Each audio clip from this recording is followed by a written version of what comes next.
She said, "Apologize to my best friend or this relationship is over." I stayed calm, packed my bag, and walked out, choosing my self-respect over her loyalty to someone who mocked me for months that I'm in my early 30s, working as a mid-level project manager for a tech company. Nothing flashy, but stable, and I've been slowly building the kind of life I used to dream about in my 20s. My own apartment, a car that doesn't break down every month, and a small but tight-knit group of friends who don't care whether I'm the most exciting guy in the room. About a year and a half ago, I started dating Hannah. She was, well, the kind of woman who lights up a room. Smart, funny in a sharp, sarcastic way, and beautiful without seeming to try. We met through mutual friends at a trivia night, and I was drawn to how confident she seemed compared to me, a guy who usually blends into the background. At first, dating her felt like stepping into Technicolor after years of grayscale. She was spontaneous, dragging me to new restaurants, making plans to travel, even encouraging me to upgrade my wardrobe. She had big social energy. She knew everyone at the bar, had stories about college friends, coworkers, neighbors. I liked it, or I thought I did.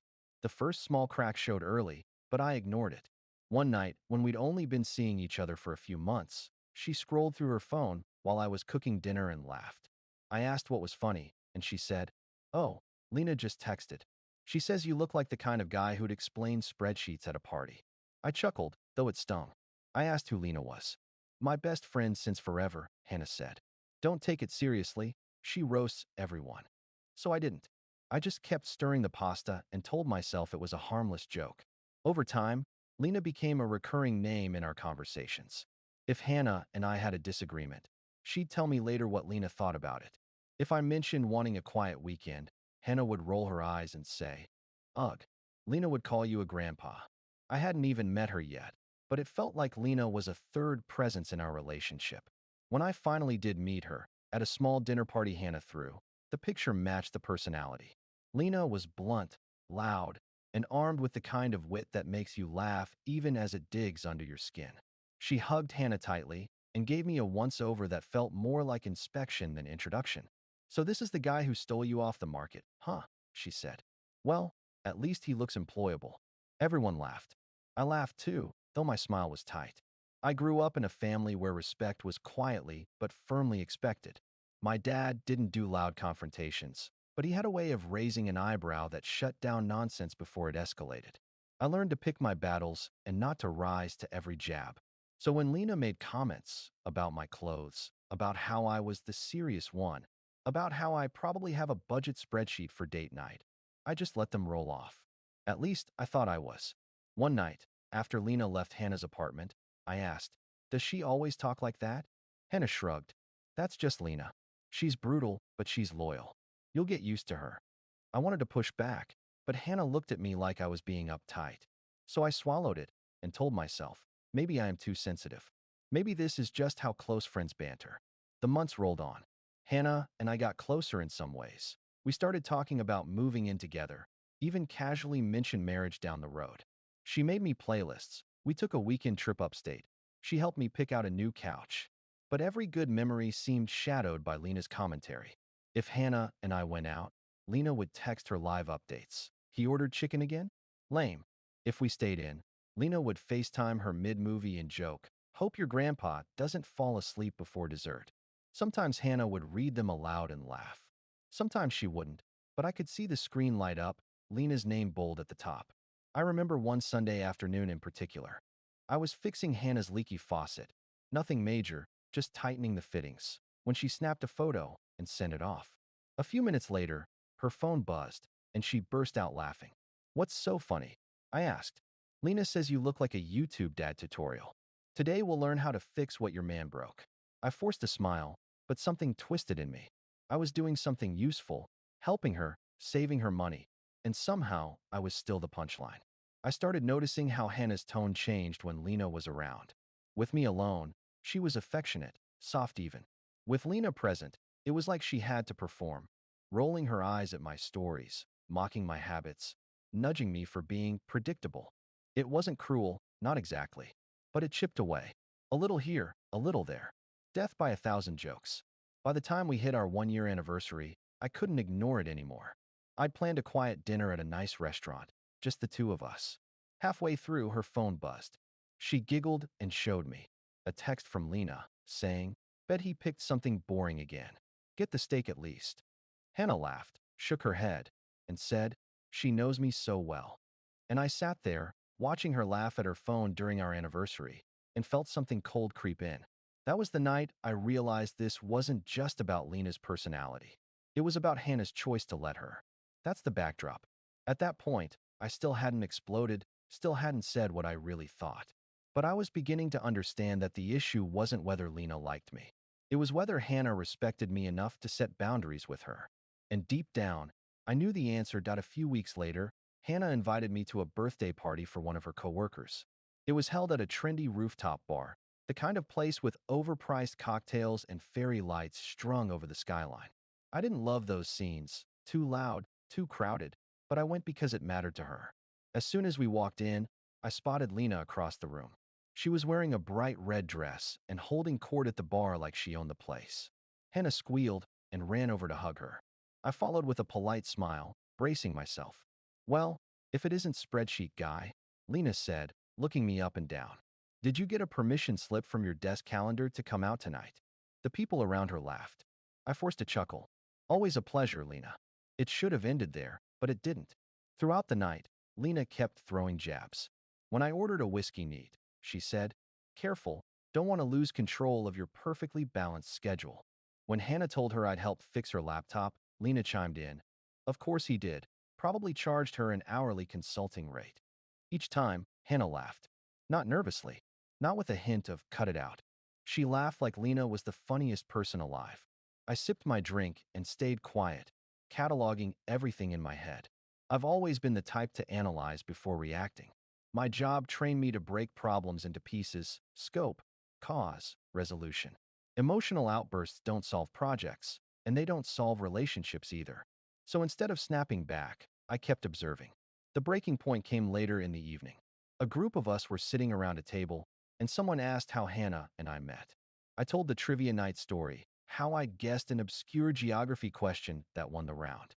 Lena leaned forward with a smirk. "So basically, Hannah picked you because you're a walking Wikipedia page. That's romantic." The table laughed again. My chest burned, but I stayed calm. I looked Lena in the eye and said evenly, "You know, you've had a lot to say about me tonight. Do you ever get tired of performing?" The laughter stopped. Lena blinked, caught off guard. "Excuse me." I shrugged. "Just curious.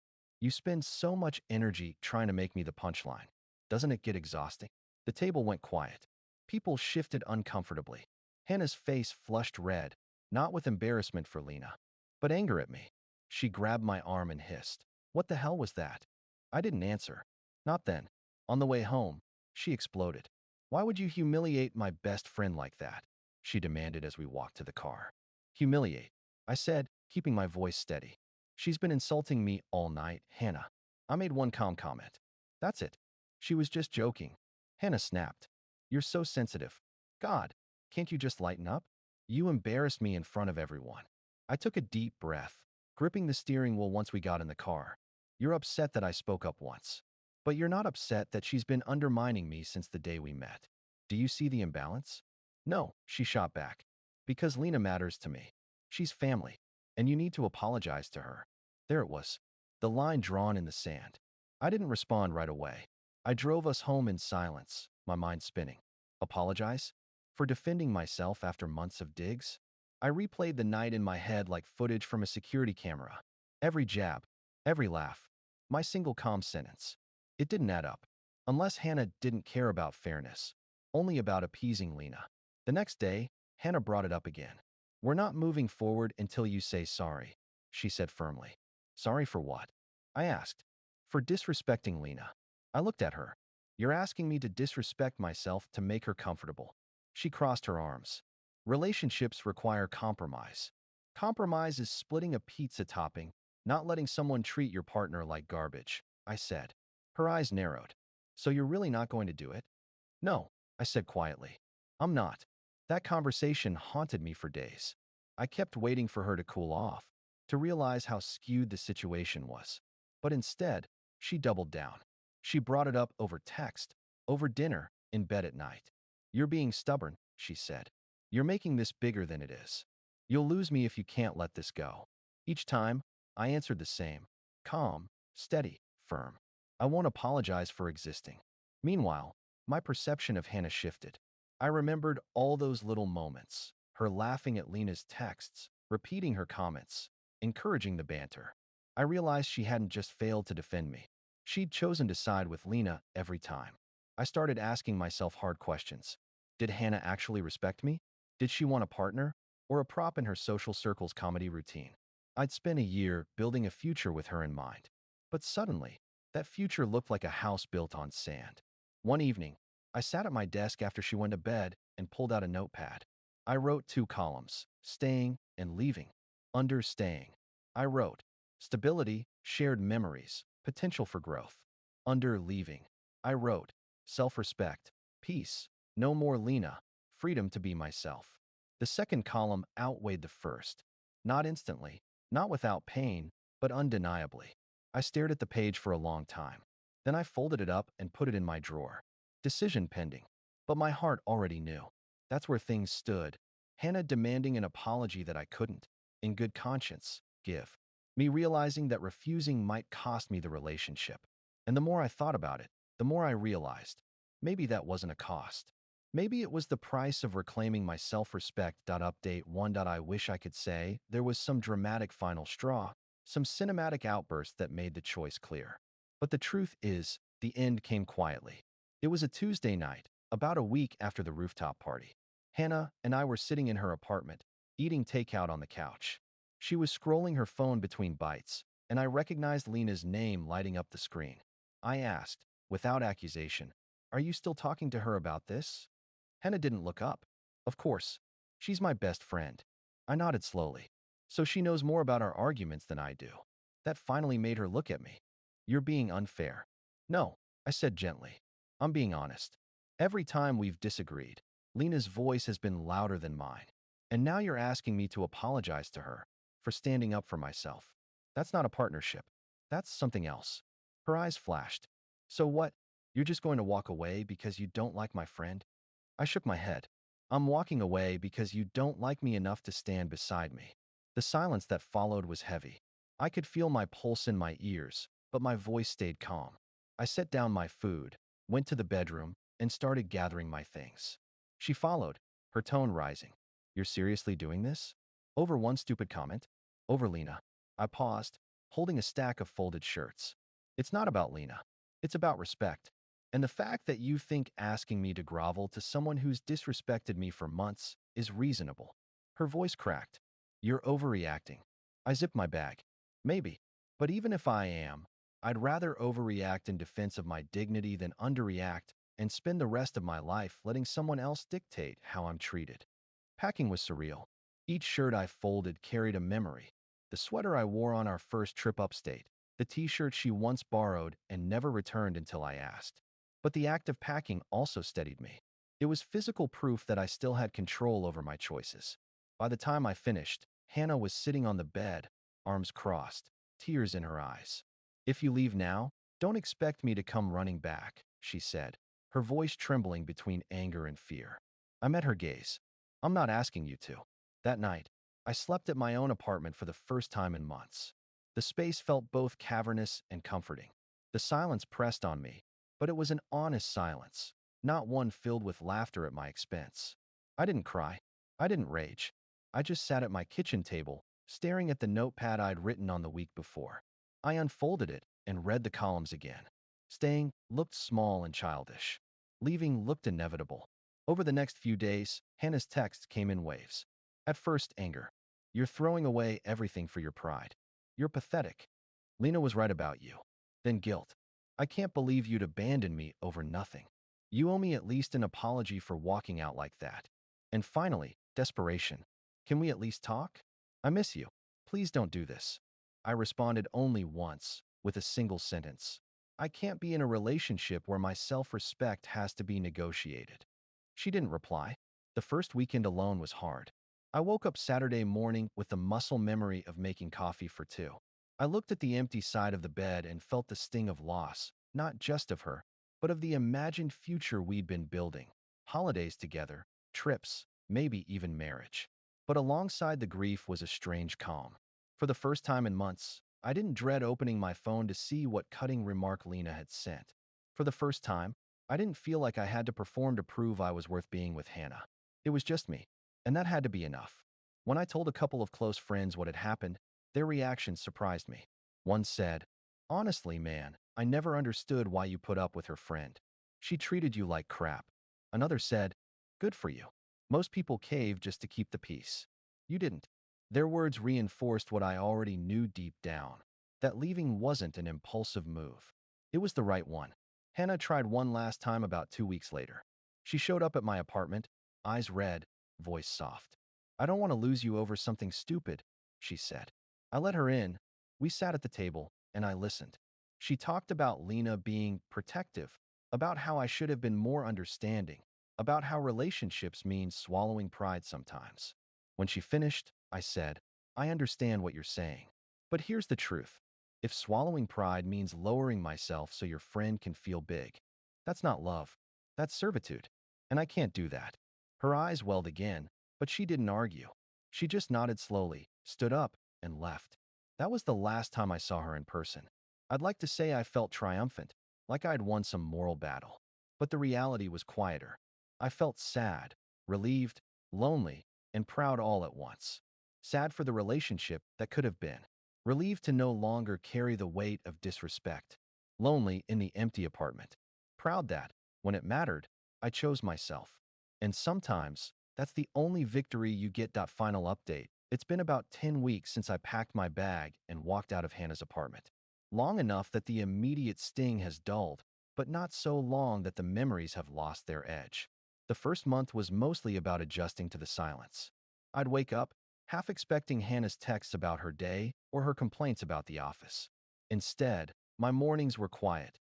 Just the hum of my coffee maker, the creak of the floorboards, the sound of my own breathing. At first, the silence felt like a wound. But over time, it started to feel like a clean slate. I focused on small, concrete things. Reorganizing my apartment. Taking long walks after work. Saying yes when friends invited me out, even when I didn't feel like it. I even picked up a habit I'd let slide while dating Hannah, journaling at night. Writing down what happened during the day and how I felt about it. One entry from early on still sticks with me. She wanted me to apologize to her friend. I wanted her to respect me. Neither of us got what we wanted, but I think I got what I needed. Hannah reached out a few times during those first weeks. Always by text. At first it was angry, then pleading, then quiet. I answered only once, repeating what I'd told her in person. I wasn't going to apologize for defending my dignity. Eventually, the messages stopped. But that wasn't the end of it. Through mutual friends, I heard bits and pieces. Apparently, Hannah and Lena were spending even more time together. But without me around to absorb the blows, Hannah started noticing the edge in Lena's jokes when they were directed at her. One friend told me about a brunch where Lena mocked Hannah's work outfit so harshly that she left the table in tears. Another said Hannah complained that Lena was too much sometimes, but then defended her in the next breath. I didn't feel smug hearing that. If anything, I felt sad for Hannah. She'd tied so much of her identity to Lena that she couldn't see how toxic the dynamic really was. But that sadness didn't come with a desire to go back. It came with a strange clarity. Sometimes people choose their cages, even when you show them the door. The other thing that surprised me was how supportive my circle was. At work, one colleague I barely knew well pulled me aside and said, "Saw your post about moving on. Respect, man. Most people fold just to keep the peace." A buddy of mine told me he wished he'd had the same courage years ago, when his girlfriend's family treated him like he was disposable. He admitted he'd stayed, apologized for things he hadn't done, and it had eaten him alive. Their words didn't make the loneliness vanish, but they gave me something else. Confirmation that choosing self-respect isn't selfish. It's necessary. A couple of weeks ago, Hannah tried again. Not directly, but I got a message from a mutual acquaintance saying she'd been asking about me. Wondering if I was dating anyone. Wondering if I'd calmed down. I smiled at that phrase. Calm down. As if my refusal to bow to her best friend was some kind of tantrum, instead of the clearest, calmest decision I'd ever made. I told the acquaintance politely that I wished Hannah the best, but there was nothing left to revisit. What strikes me most, looking back, is how long I tolerated being diminished before I finally drew a line. I used to tell myself Lena's barbs didn't matter, that they were just jokes. But jokes repeated often enough stop being harmless. They become the air you breathe. And I'd been suffocating without realizing it. The moment I refused to apologize, it felt like I'd cracked open a window. And yes, the air outside was cold and lonely at first. But at least I could breathe. I don't paint Hannah as a villain in this story. She wasn't cruel, at least not intentionally. She was insecure in ways Lena's approval seemed to soothe. She chose loyalty to her friend over respect for her partner, maybe because it felt safer.